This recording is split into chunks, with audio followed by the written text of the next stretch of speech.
Bueno, ya como les comentaba en la introducción de Frecuencia Pública, hoy día queremos conversar sobre un tema que nos preocupa, sobre todo cuando tenemos índices de salud mental tan tristes en nuestro país, porque eso es la tristeza, y donde se entremezclan muchas variantes respecto a el declive de la vida nocturna o de la bohemia, si es que alguna vez la hubo realmente en nuestro país. Sí, sí la hubo. Hace unos días, de hecho, la versión chilena del diario El País sacó un interesante reportaje, que es la excusa también para nuestra conversación esta tarde. Bueno, un reportaje titulado La noche de Santiago no despierta. Economía, inseguridad y nuevos hábitos apagan la vida nocturna, de la periodista Antonieta de la Fuente, a quien le mando un saludo porque era compañera mía de la universidad. Bueno, acá se da cuenta de cómo ha ido cambiando eso que entendíamos como la bohemia o la vida nocturna propiamente tal, ese rito de juntarse en un bar, en un restaurante cuando cae la noche.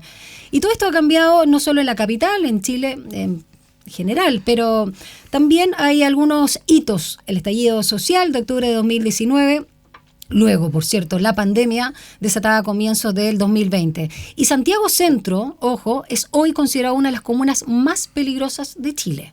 Bueno, hay factores inequívocos, la inflación que afecta a los precios, la percepción, por supuesto, de lo que señalábamos, la inseguridad y estos nuevos hábitos de las personas quienes prefieren reunirse en casas, si es que, ¿no?, en el ámbito privado.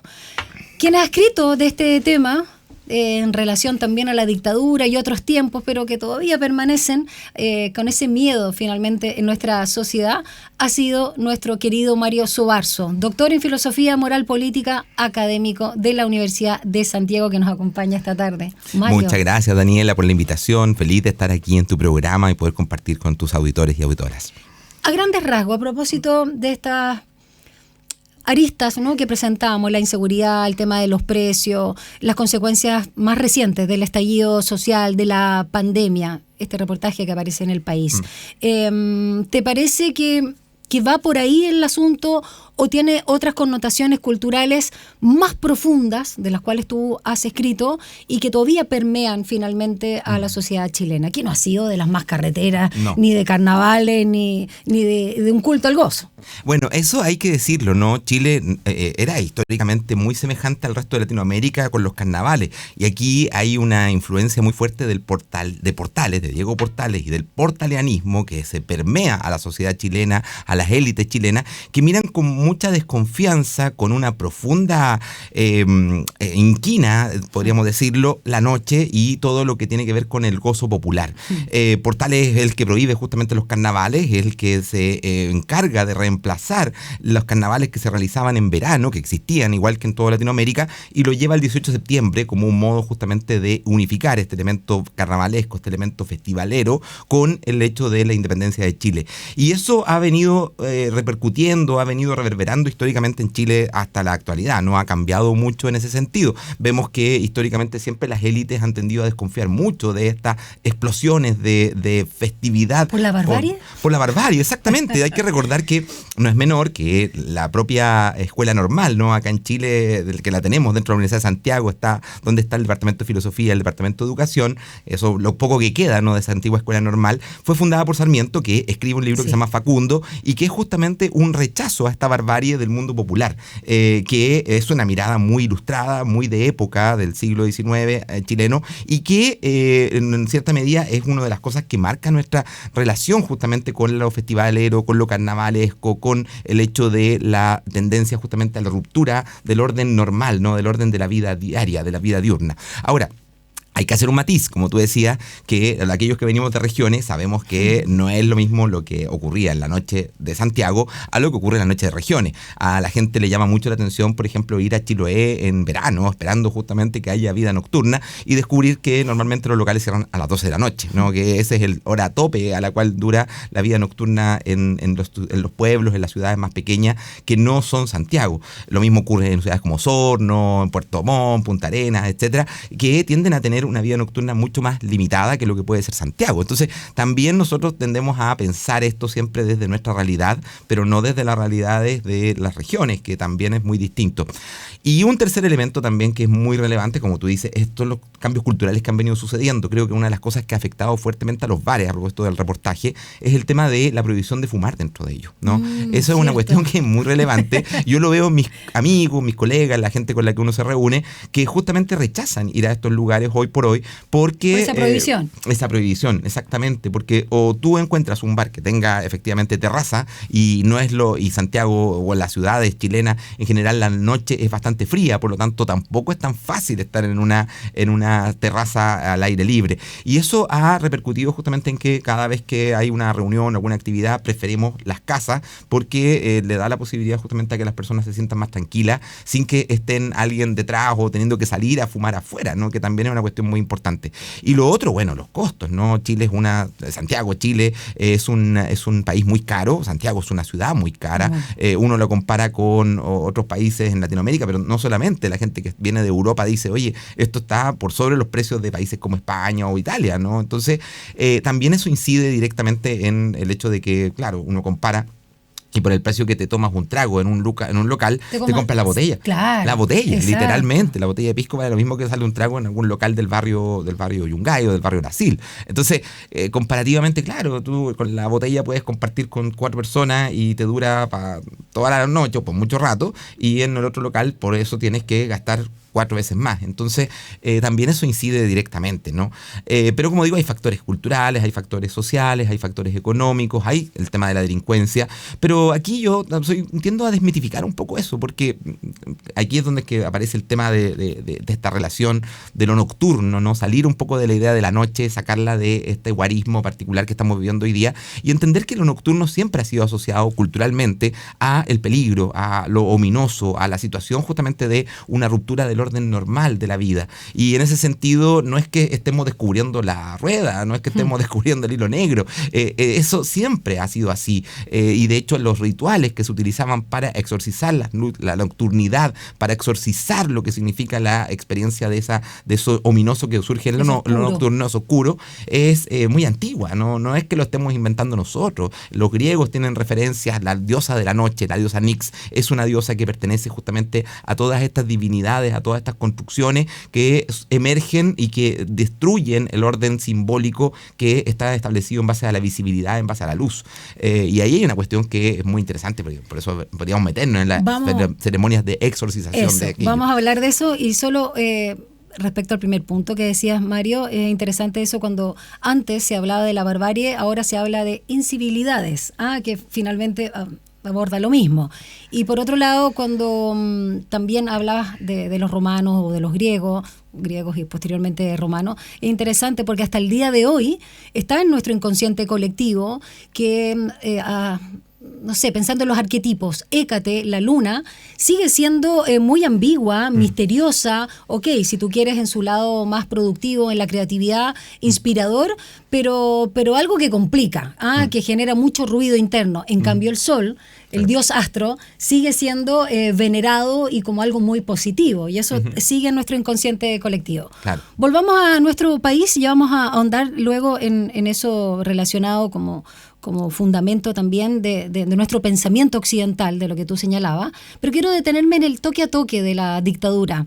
También cómo incide hasta el día de hoy, porque, claro, se hablaba de esta pujanza, ¿no?, económica de los 90 y de un destape que no fue tal, no menos como el español, pero a propósito del apagón de la vida nocturna que se vivió tras la pandemia, de alguna manera volvemos a ese punto del toque de queda, no solamente impuesto por restricción sanitaria, sino autoimpuesto. Ahí Martín Rivas, de la UDP, como observador social, señalaba que volvimos a apreciar el valor del sueño, de quedarnos en la casa guardados, no solo por estos temas de lo caro, ¿no?, de los precios y por supuesto del miedo, sino como algo que ya no es considerado nerd o perno quedarse acostado, sino como calidad de vida a propósito del agotamiento que tenemos. ¿Qué piensas al respecto? Yo tengo mis dudas con respecto a eso, porque si tú te das cuenta a propósito de lo que son las situaciones de salud mental en Chile, la verdad es que la gente no está durmiendo, y todo el mundo te lo dice, no está durmiendo más de 6 horas. Ese es el promedio que se está durmiendo en Chile. Acostarse en la cama a ver Netflix no, claro, es descansar. Es una cosa, exacto. Una cosa es que estés acostado y otra cosa es que hagas hágase el efecto de tener que dormir, ¿no? No es que se haya reinstalado el sueño, la verdad es que yo tengo mis dudas con respecto a eso.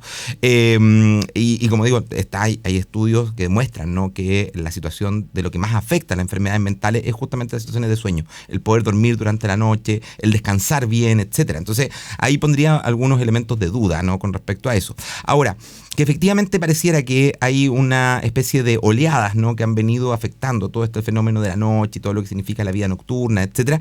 Primero, el tema de la dictadura, por supuesto. O sea, es un apagón de 17 años donde es que vivimos casi todo ese tiempo con toque de queda, etcétera. Pero después hay que recordar, hay una política, ¿no?, una mujer que bajó la hora de cierre de los locales. Antiguamente los locales, los bares, podían pasar de largo y tenían que simplemente dejar de servir alcohol durante la hora del amanecer. Esa era la normativa y pasaban de largo. No voy a dar los nombres para no hacer propaganda, pero locales que estaban en Alameda, justamente, en Alameda con calle 18, etcétera. Yo recuerdo haber pasado ahí conversando con gente después de lanzamientos de libros toda la noche adentro del local y no cerraban, ¿no? Y tú podías en la mañana, cuando estaba amaneciendo, salías y podías tomar la locomoción colectiva, porque era otra época además de locomoción colectiva donde no teníamos toda la noche. Bueno, hoy por hoy eso ya no existe, porque se terminó justamente por en ese momento era una diputada, que recuerdo, que propuso justamente una ley para que se prohibieran la noche, que en realidad, si uno recuerda, además era una forma de controlar a su hijo, porque su hijo había caído preso varias veces. Entonces, bueno, ahí también entran los elementos, ¿no? Había ropa tendida, claro, y uno dice, ¿hasta qué punto aquí hay un poco de elementos histéricos en esto, en querer resolver los problemas políticos de nuestro país, convirtiéndolos en problemas personales, ¿no? Que hay una cosa ahí que va a darle una vuelta mucho más larga. Demasiados elementos de gente que cree que sus problemas personales son la política, y eso es un problema también para lo que es la posibilidad de construir un sistema social, un sistema político que funcione. Pero más allá de eso, viene la pandemia. Y ahí también tenemos una cuestión que es central. Nuestro país fue uno de los países más represivos mundialmente con respecto a la pandemia. ¿Por qué? Porque Sebastián Piñera y su gobierno sabían de que era la forma de detener lo que venía con el estallido social. Utilizaron la pandemia les sirvió completamente. Sí, como te digo, y fueron mucho más restrictivos que otros países europeos, que países latinoamericanos. Cerramos los locales, tuvimos toque de queda hasta el año 2022. Sí, la gente se lo olvida, pero 2022, ¿por qué toque de queda el 2022? Cuando ya en el mundo entero estaban saliendo y tú dices, bueno, era obvio que aquí habían razones políticas de fondo. Entonces se han venido sumando todos estos elementos y hoy día además una situación económica que no es buena en términos internacionales y nacionales tampoco. Entonces, bueno, tenemos una cantidad de elementos que son como olas, ¿no? Y uno sabe, cuando es que un barco le llega una ola, se mueve, pero si ya empiezan a llegar 2, 3, efectivamente ya empieza a poder explorarse o irse hacia la orilla. Y esto es lo que le está sucediendo justamente a la vida nocturna, que desgraciadamente no está... también está perdido mucho de su magia, ¿no? De sus capacidades. Y eso también tiene que ver con la pérdida de cierta cultura urbana que existía y que se ha ido diluyendo por la aparición de un tipo de bar, un tipo de noche que tiene más bien que ver con el glamour más que con la vieja noche de la bohemia chilena, que tenía que ver con el salir a conversar, el salir justamente a encontrarse, a departir. Bueno, y también las músicas muy fuertes, ¿no? Es otra cosa que tampoco era nuestra. ¡Qué locura! Y que ahora se puede conversar. Claro. Sí. En esta distancia con la música en un boliche, no se puede. Tienes que gritar. Y claro, para estar gritando tampoco a la gente le gusta. Y nosotros, los chilenos en particular, somos muy de conversación. En eso tenemos semejanzas con los argentinos, con los uruguayos, que cuando salimos nos gusta ir a eso. En cambio, una parte importante de otros lugares, otros países de Latinoamérica, es el baile, la música muy fuerte, etcétera. Y uno se sorprende mucho porque va a un bar a pensar justamente que puede conversar y a veces no se puede. Nos gusta filosofar a los chilenos, ¿no? Sí. Somos una cultura más introspectiva. Los países que somos de lugares más fríos, somos culturas mucho más introspectivas, somos culturas mucho más del encuentro, de la comunión, etcétera, en términos del encontrarse con otros, ¿no?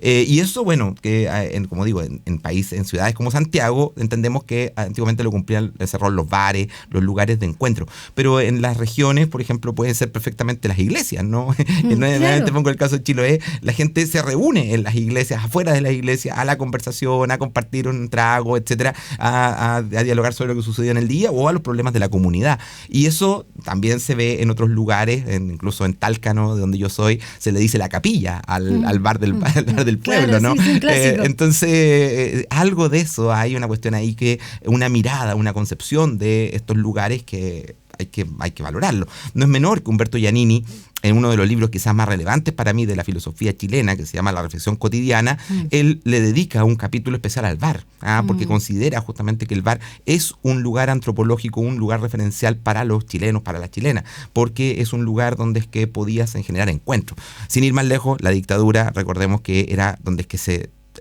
preparaban protestas, se organizaban acciones políticas, etcétera, en locales, ¿no? ¿Cómo se llama? Bueno, no vamos a dar nombres para no... Pero también pensar, ¿no? Las versiones más locales del bar, el bar como genérico, ¿no? Las peñas, la fuente de soda, clásica chilena, que son las únicas que resisten tanto en el horario como en los precios, que es bien importante.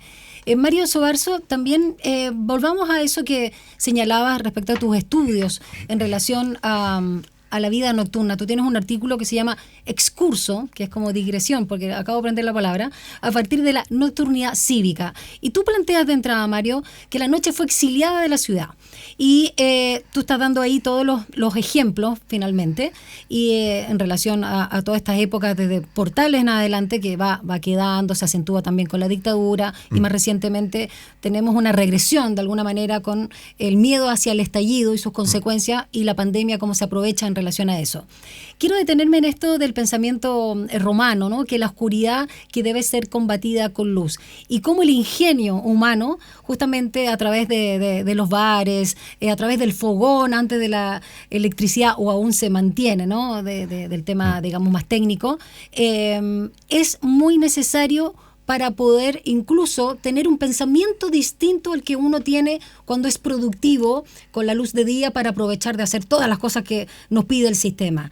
O sea, cómo también internamente nuestro pensamiento genera acercamientos a la vida, en la comprensión del mundo y en los vínculos. Digámoslo, siempre las relaciones sexuales no son principalmente, pero el tiempo de la noche también ha sido para la seducción, para conocerse y por supuesto para intimar, no solamente. Entonces hay muchas pérdidas con la falta de vida nocturna.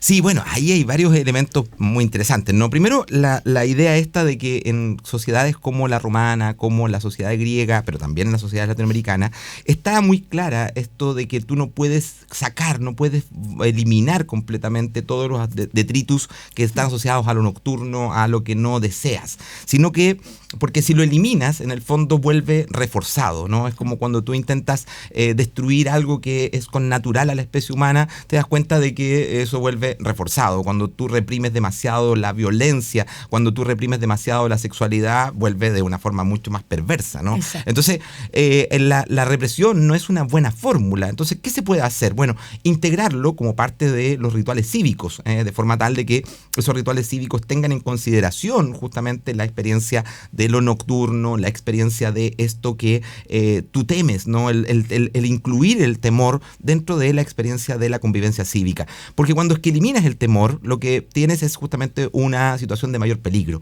Fíjate que viendo la serie, ¿no? Esta... la serie china, que basada en unas novelas chinas, que es Misterio de los Tres Cuerpos, ¿no? Que está en Netflix. Moda, no la he visto aún. Muy interesante, porque en un momento estos extraterrestres, ¿no? Le dicen a la especie humana: ustedes han olvidado el miedo. Han perdido el miedo. Y creo que mucho de la sociedad moderna y contemporánea, todo lo que tiene que ver desde la ilustración hacia adelante, no es menor que recordemos que Goethe muere diciendo más luz, no más luz, apelando justamente a este elemento ilustrado. Para la ilustración, lo que hay que eliminar es justamente la oscuridad. Hay que eliminarlo, no solamente controlarlo, no solamente exorcizarla o intentar justamente integrarla de una forma integrada dentro de la sociedad, sino que lo que hay que hacer es borrarla de plano, porque eso es los símbolos del pasado, son los símbolos de la barbarie, son los símbolos de una época que queremos dejar atrás. Y claro, ¿qué es lo que ocurre? Que es justamente esa ilustración la que genera los muertos, los horrores que finalmente Goya, en estas famosas pinturas negras, termina representando, ¿no? Ese horror que se produce por efecto de esta ilustración, de esta racionalidad que pretende iluminarlo todo y que en su iluminar todo produce oscuridades niveles muchísimo mayores que los que nunca habíamos imaginado. Pensemos nada más en lo que son los campos de concentración de los nazis, que son campos de exterminio, que están organizados de una forma que es de un nivel de matematicidad, de ingeniería social extraordinario, desde el momento que se recuperan todas las cosas que son de valor, los cadáveres son reutilizados, o sea, es de un nivel donde tú dices la racionalidad técnica llevada a su extremo para el exterminio de seres humanos. Entonces, ¿cómo esto en el fondo te muestra, te expresa que la racionalidad no es que sea la contraparte de la oscuridad, sino que puede tener sus propias oscuridades, puede gatillar oscuridades mucho mayores? Entonces, es interesante porque, como te digo, nosotros hoy día hemos tratado de eliminar la noche, la luminosidad, las ciudades están construidas sobre la base de esta contaminación lumínica. Sí. Y es interesantísimo recordarnos a nosotros, los chilenos y las chilenas, que el terremoto del 27 de febrero del año 2010 nos pilló pilló de noche primero, 3:34 de la madrugada, pero con luna llena. Y una luna llena que era preciosa, además, esa misma noche, y por lo cual fue efectivamente, era como una luminosidad respecto de una luz suave, como tú dices, una luz tenue, como la luz tenue del Mesías, diría Benjamin, ¿no? Que en alguna medida nos decía que algo había. Y es interesantísimo que esa experiencia de nocturnidad que se generó producto del terremoto en la zona, gran parte de la zona central, además generó ¿qué es lo que hace uno cuando está en situaciones de oscuridad? Se encuentra con el otro, ¿no? Se va a buscar al otro. Y fue muy interesante porque fue en ese contexto en los cuales surgen la gente, las redes de apoyo, los lugares de encuentro, la organización social. Surgieron una cantidad de experiencias impresionantes. Nosotros en Quimantú hicimos un libro sobre las experiencias del terremoto, cómo las comunidades se organizaron, cómo fueron capaces de levantar apoyo, solidaridad, etcétera. Es esa experiencia de lo nocturno lo que te permite recuperar el valor. Porque nos vuelve vulnerables. Claro, también. La vulnerabilidad es una cuestión. Por eso digo lo del miedo, ¿no? Sí. A propósito de esta serie. El valor que dice, del miedo. Cuidado, porque ustedes han perdido el miedo y eso es peligrosísimo. La vulnerabilidad es connatural al ser humano y cuando es que nosotros queremos eliminarla, queremos borrarla, lo que hacemos es justamente reforzarla, porque nos genera un tipo de vulnerabilidad mayor, porque no somos conscientes de esa vulnerabilidad y emerge reforzada, emerge con una fuerza inusitada y genera mucho más destrucción que la que podría tener una situación distinta. Bueno, lo que resiste persiste, una de las tantas también frases que tiene que ver con la negación o con la represión. Vamos a seguir conversando contigo, Mario Sobarzo, con estas reflexiones también filosóficas en relación a negar la vida nocturna y hacernos cargo de las imposibilidades que estamos viviendo hoy con estas aristas que están vinculadas con la inseguridad, con la inflación y con boliches, con bares, con lugares, sobre todo en la zona de Santiago Centro y los barrios clásicos aledaños, Las Tarrias, Italia, que están cerrando prácticamente a las 7 de, que podríamos decir noche, ahora con el cambio horario. Vamos a una breve pausa y regresamos a Frecuencia Pública.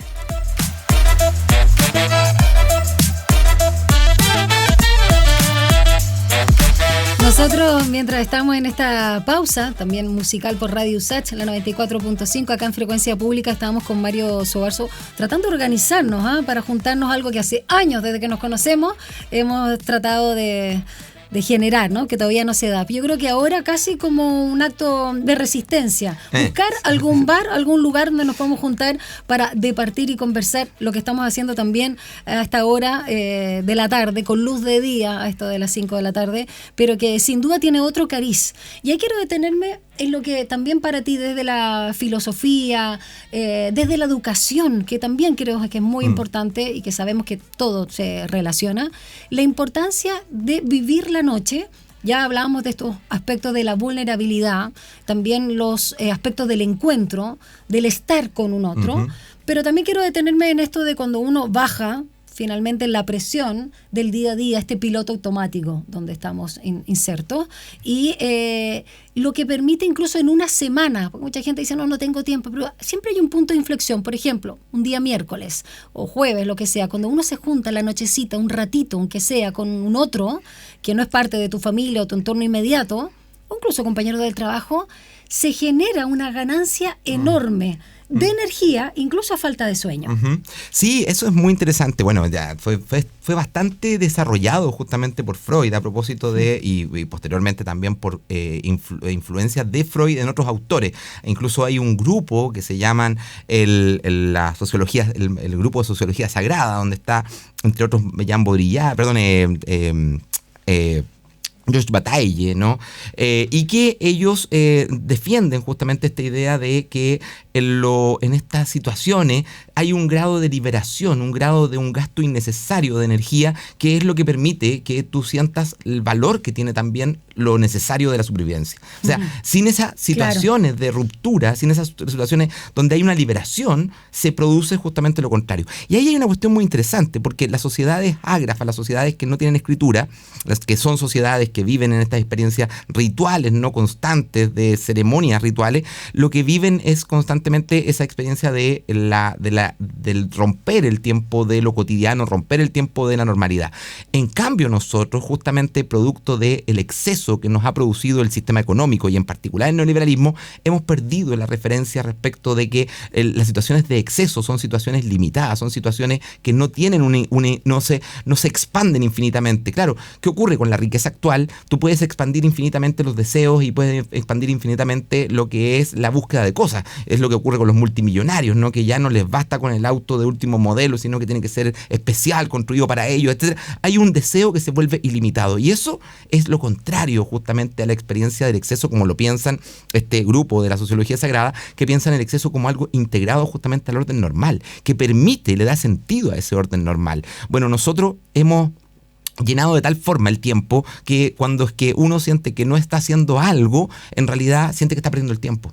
Sí. Y eso es una cuestión brutal, porque el ocio, nos olvidamos, ¿no?, que la palabra negocio es nec-otio, es lo contrario del ocio, es la no ocio. Y el ocio era el que le daba sentido, le daba significación justamente a la posibilidad de dedicarse después al negocio. La modernidad invirtió todo esto, que era una cuestión que nosotros, las culturas clásicas, la tenía muy claro. El ocio era el que permitía superar la depresión, el ocio era el que permitía superar un mal de amores, el ocio era el que permitía el crecimiento personal, el estudio, las formas de aprendizaje. El estudiar era ocio, no es que el estudiar fuera trabajo, porque todo lo contrario, si tú estabas siendo mantenido por alguien para dedicarte solo al aprendizaje y al desarrollo personal, era ocio. Bueno, eso la modernidad lo invirtió y dijo que el tiempo era oro. Ya el tiempo no era una cuestión que tú podías disfrutarla, perderla, sino que ahora pasaba a ser algo que tú le quitabas a otro, le quitabas a ti mismo, le quitabas a tus futuros, a tu... Empobrecías finalmente. Empobrecías, exactamente. El ocio empobrece. Exactamente. Y esa cuestión es brutal porque en alguna medida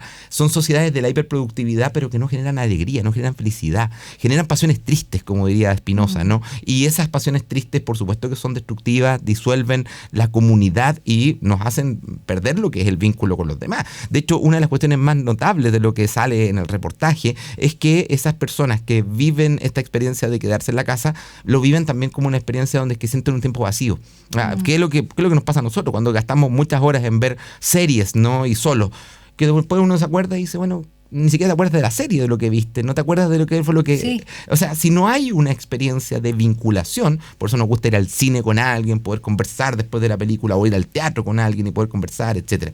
No es menor, quiero dar los honores, justamente el reconocimiento a Francisco Sanfuentes, que es el que hace la colección de libros dedicados, donde vienen estos textos que estábamos conversando, que él tiene una obsesión con el tema de la intemperie. Recuerda el nombre del libro también, para que sí, se llama Diálogos Iniciales, ¿no?, que es uno sobre los bares, y otro libro que es sobre la experiencia de la intemperie, Poéticas de la Intemperie se llama el otro. Como digo, a Francisco le interesa mucho el tema de la intemperie, y la noche tiene que ver con eso, ese momento en el cual tú sientes de que estás perdido, ¿no? Porque la intemperie no tiene que ver con estar en lo abierto, sino que tiene que ver con que pierdes los puntos de referencia que te guían, que te orientan. Y es muy interesante porque perderse es algo bueno.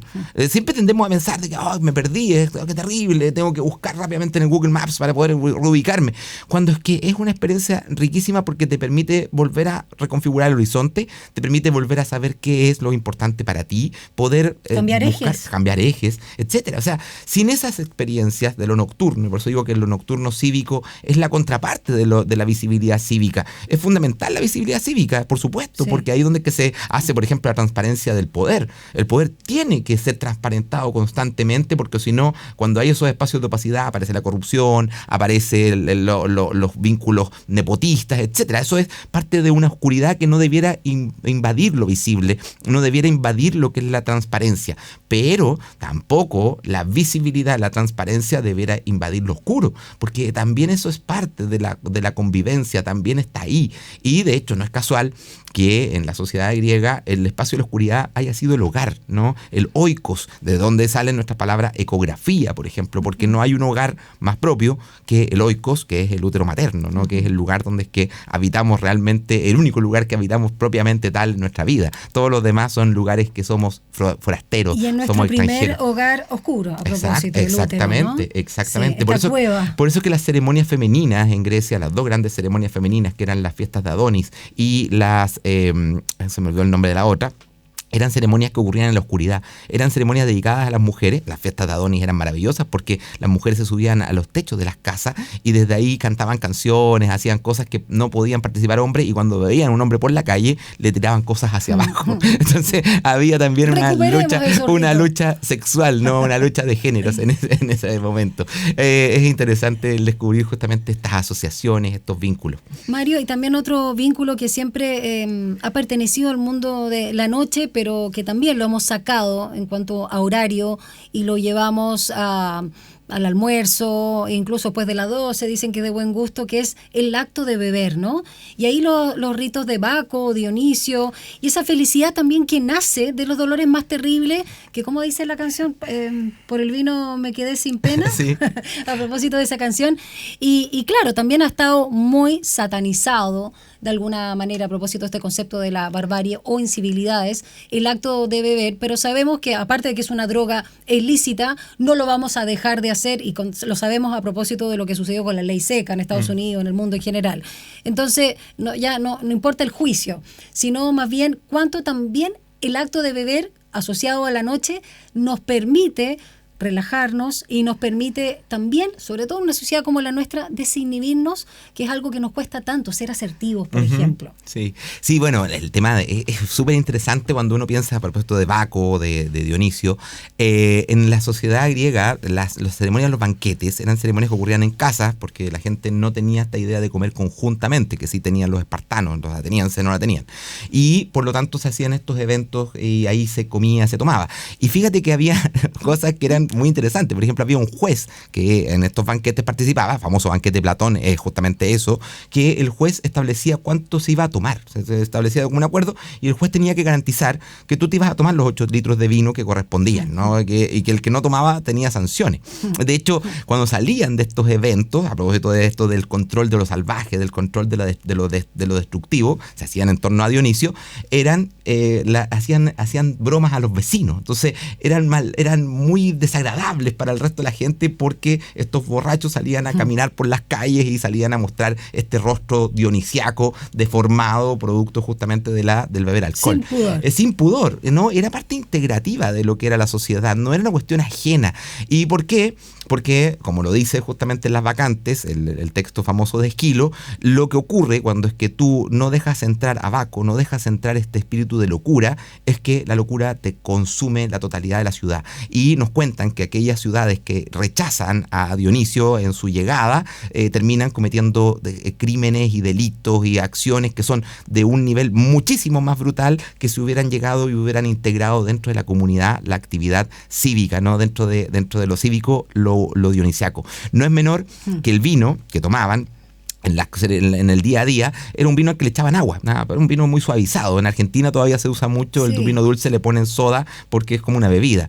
Pero el vino normal, el vino que tú tomabas y que se usaba para los juramentos, se llama vino ácrata, ¿no? Vino que te saca el poder, que saca el orden, y que hoy día no es casual que anarquismo se asocie con ácrata. Ese vino ácrata era el que producía justamente el que los corazones se hincharan, se sintieran emocionados y, como digo, no es menor, se usaba para los juramentos. Cuando tú hacías un juramento de algo muy relevante, se hacía con el vino y ese vino se tiraba al fuego, se encendía producto de esto y eso dejaba sellado el juramento ante los dioses. Mira. Para que tú tuvieras que cumplirlo. Entonces, todo esto que nosotros hoy día queremos hacer propio nuevamente de estas corrientes más modernas, más ilustradas, que miran con rechazo el mundo salvaje, lo asocian justamente con el mundo popular, es una cuestión que ha venido a pervertir y que al sacarlo de la ciudad, al sacarlo del orden simbólico de la ciudad, lo que termina por ocurrir es que la ciudad se vuelve un espacio de peligrosidad, que no tenemos control sobre esos espacios, no tenemos ninguna posibilidad de establecer cómo lograr que esa peligrosidad opere en la forma de la vida que tenemos, porque el peligro habita, pues el peligro no es real. El que crea que podemos sacarnos y eliminar 100% de los peligros está loco, no es una persona, y eso no es menor, ¿no? Lo dice justamente en ¿cómo se llama? En los textos griegos dice, loco es el que pretende superar o eliminar esto, porque es connatural al ser humano, es una cuestión que es inherente, y no es menor que no hayan culturas que no utilicen algún tipo de instrumento para poder entrar en estados alcohólicos o en estados alucinógenos. No existe ninguna. Incluso nos recordamos de las ceremonias del Pesaj, que hace pocos días atrás hubo la fiesta de Pascua, ¿no? En donde es que en el pueblo judío hace un brindis en esa fiesta de Pesaj, fiesta, ceremonia, celebración, etcétera, un brindis por cada una de las 12 tribus de Israel. O sea, después de 12 tribus, bastante interesante, ¿no? Entonces, ¿cómo todas las culturas tienen estos elementos de el permitir ciertas formas de exceso, ciertas formas de integración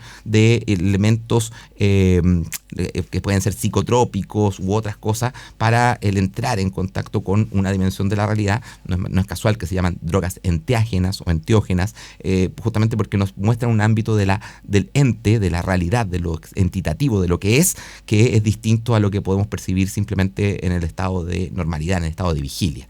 Así que, claro, que hay una cantidad de paño por cortar ahí que es gigantesca. Qué interesante lo que nos cuenta Mario Sobarzo, porque finalmente lo que estamos hablando de la pérdida de ritos, ¿no? Claro. Y de ritos que no solamente son constructos culturales, sino que responden, obedecen, si tú quieres, aunque no es la palabra más propicia, la respuesta más bien, a algo que es, como tú señalas, connatural a los seres humanos. Y acá, si bien la filosofía no es que busca dar respuestas, siempre hacernos estas preguntas y que tienen que ver finalmente con la naturaleza humana o el sentido de la vida, con sus distintas aristas. Igual me gustaría preguntarte, ya que estamos para hacer preguntas también desde el periodismo, ¿cómo en esta situación compleja, difícil, podríamos recuperar esta ritualidad de la vida nocturna cívica o la vida nocturna de la urbe, en este equilibrio de lo que llamamos modernidad o posmodernidad, tratando de, no sé si aplacar, pero disminuir estas incivilidades, no necesariamente el peligro que va a estar ahí presente como una señal de alerta, pero volver a estos espacios para sentirnos también, ¿por qué no decirlo?, más felices, y finalmente tiene que ver con eso. O el suelo de hoy, finalmente, es estéril para esa circunstancia. Cuando hay tantas preocupaciones y la gente dice, no, pero es que para eso en realidad hay que recuperarse, no estamos en un periodo de transformaciones, sino ni siquiera de recuperación, y si la recuperación ha de existir, tiene que ser solamente económica. Claro.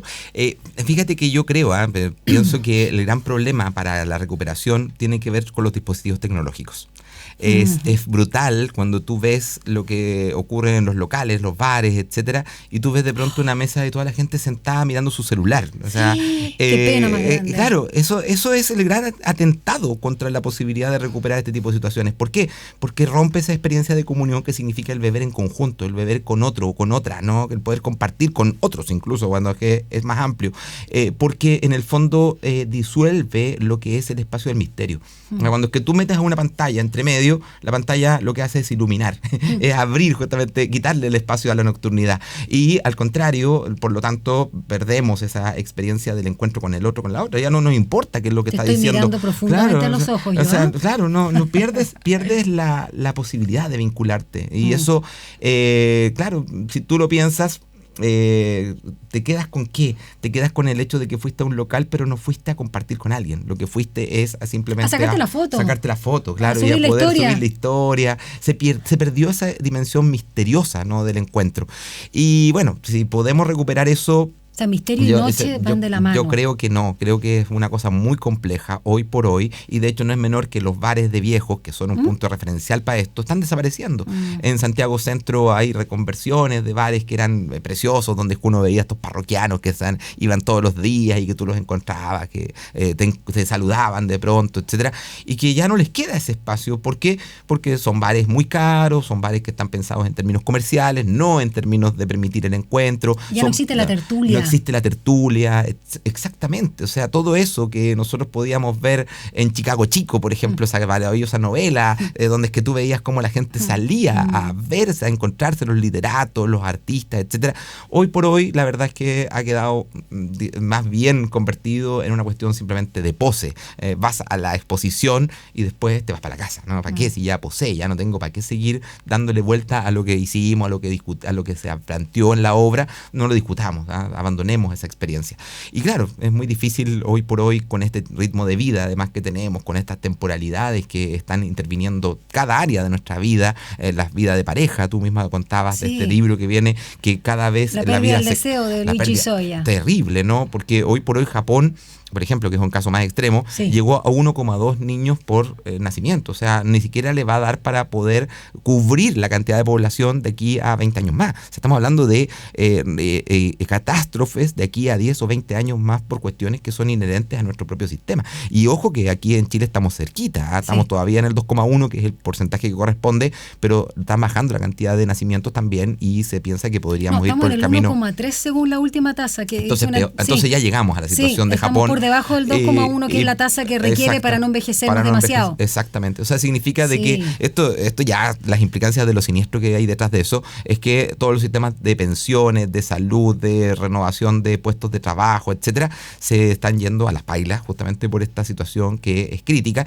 Y mira que es interesante, porque esto no solamente ocurre aquí en Chile, en Europa, está ocurriendo a nivel mundial, y la mayor parte de los países están preocupados de otras cuestiones que no son tan relevantes como el tratar de resolver cuestiones como esta. Hacernos cargo como sociedad de que en realidad, por ejemplo, la crianza de las guaguas justamente no es un tema de los padres, debiera ser un tema social, como lo entendían en el mundo antiguo. Nuevamente, volvemos a que en el mundo antiguo y en las culturas ágrafas, en las culturas nuestras latinoamericanas, se entendía justamente temáticas como la educación, la crianza de los hijos, la construcción de lo social como una construcción colectiva, no como una construcción de uno, no como una construcción individualista. Y desgraciadamente el individualismo, que es exacerbado por las lógicas neoliberales, hoy por hoy también tensiona y cuestiona las posibilidades de esa vida común. O sea, finalmente también cultivar la vida nocturna nos permite generar comunidad. Claro que sí, pues. De hecho así era antes, ¿no?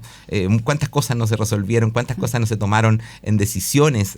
Tomaron, literalmente. Literalmente. Y porque además ese tiempo de descanso te da la perspectiva, te da el horizonte para poder decir qué son las cosas relevantes y qué no. Cuando uno lo deja pasar una noche antes de tomar una decisión, al día siguiente tienes una mirada distinta con respecto a eso. En ese sentido, la noche siempre es algo que calma los ánimos y que permite no solamente la alegría, el exceso, sino también el descanso. Y eso es una cuestión múltiple de esta característica. O sea, permite tanto la capacidad de exteriorizar, de compartir, de abrir el corazón, a propósito también lo que provoca el alcohol finalmente, que dilata los vasos sanguíneos y uno puede ser un poquito más asertivo, pero también es un acto de introspección al mismo tiempo. Claro. Es bien complejo, digamos, a propósito también de la figura de la luna, Exactamente. que se guarda y tiene su lado oscuro.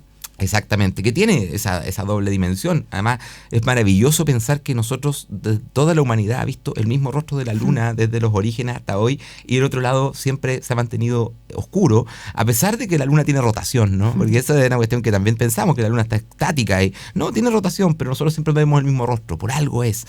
Algo tiene que haber ahí de misterio, de que se sustrae a la vista para que efectivamente valoremos, signifiquemos lo que es esta experiencia de lo luminoso, ¿no? Que sin oscuridad no podemos valorar lo que es lo luminoso.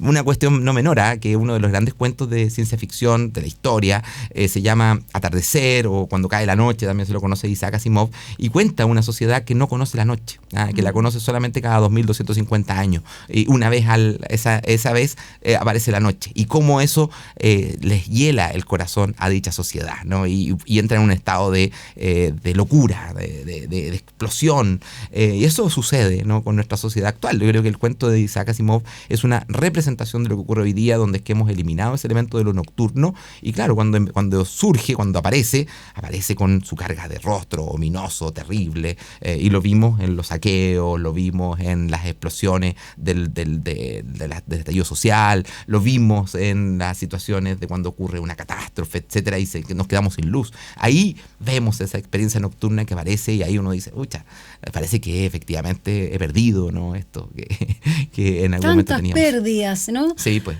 Mario, me quedaría hasta la noche literalmente conversando contigo sobre este tema. Lamentablemente tenemos solo una hora de programa y un poquito menos de conversación, pero me gustaría también que compartieras con nuestros auditores estas lecturas de las cuales estamos finalmente hablando a partir además de un artículo periodístico que salió en El País, repito, en torno a la vida nocturna en declive, por todas estas aristas que mencionábamos, pero me gustaría tu beta más filosófica, ¿dónde encontrar también este excurso, ponte tú, a partir de la nocturnidad cívica y por supuesto otros que tú hablabas de ciencia ficción también, pero otros textos que nos hagan reflexionar, pensar, algo que no nos damos mucho tiempo para poder generar distintos cambios, y finalmente los cambios también no obedecen a una ley, a una norma, sino sí que parten siempre desde la ciudadanía, de la gente, del pueblo, como queramos llamarlo.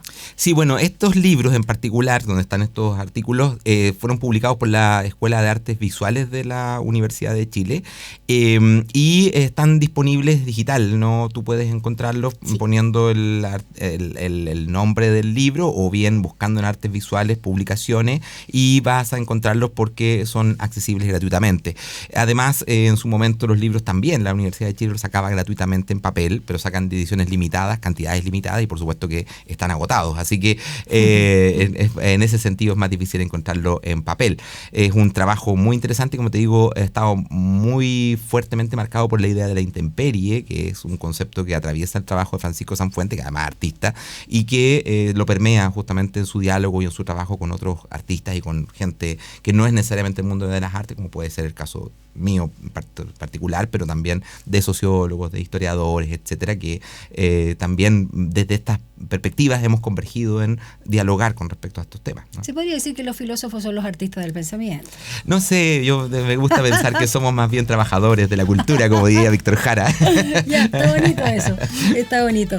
Bueno, Mario Sobarzo, doctor en Filosofía Moral Política, académico de la Universidad de Santiago, un gran comunicador también y con un manejo de datos impresionante, nos ha acompañado nuevamente acá en Frecuencia Pública. Gracias, Mario. Muchas gracias, Daniela, por la invitación. Un gusto venir a compartir estos temas que salen un poquito de la lógica más tradicional de lo que es el día a día, ¿no? Que nos permiten reflexionar un poco más profundamente respecto de lo que es lo que nos ocurre. Mira, recién se nos fue la pantalla de negro, pero yo creo que fue una señal también importante de la importancia de la noche y la oscuridad. Exactamente, ahí están manejando los controles para que nos quedáramos en negro. Gracias, Mario, que te vaya muy bien. Muchas gracias, Dani. Saludos a mis colegas que están en Radio Control también. Eso. Chao.